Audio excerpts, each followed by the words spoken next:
maanta xarunta golaha wasiirada ama howlka shirarka golaha wasiirada waxa ku qabsoomay shiraan caadi ahayn oo shir gudoominayay Mahdi Maxamed Guuleed si hayaa xilka ra'iisul wasaaraha dhamaan xubnaha golaha wasiirada ayna ay ka soo qayb galeen shirka sidii caadiga ahayd waxa looga hadlay ajadayaashii hadiya jeer taagnaan jiray ee ugu horeeyay dabcan warbixinta amniga dalka sidoo kale xaaladda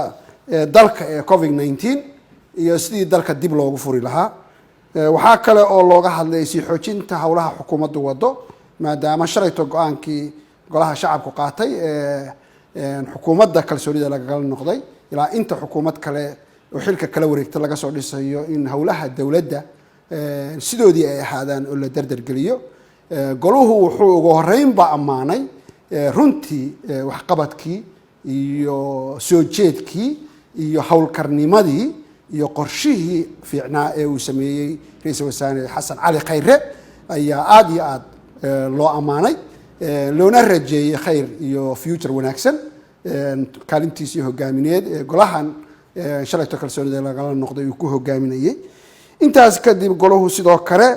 waxay ka hadleen dabcan u diyaar galowga marxadda kala guurka iyo inaan shaqooyinkii dawladdu aanay dib u noqonin inta xukuumad kale oo xilka la wareegaysa ay imaanayso in si adag loogu shaqeeyo qorshayaashii iyo hawlihii socday aanay halkoodii dib uga dhicinin golaha wasiiradu runtii wuxuu bogaadiyay taageerada beesha caalamku had iyo jeer ay la garab taagan tahay dawladda Soomaaliyeed siyaasad leh horumarin leh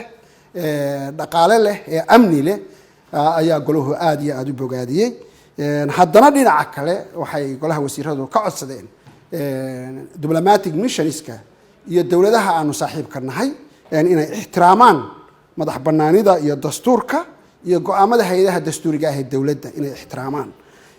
wixii tala ah hayaan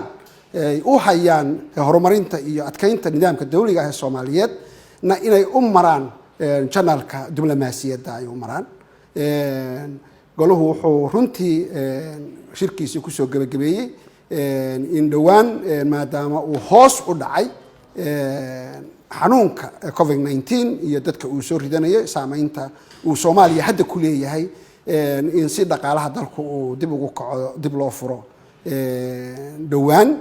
garoomadii diyaaradaha iyo iskuuladii iyo jaamacadihii iyo dalka meel kasta oo xiran in dib loo furo iyadoo taxadirka laga qabo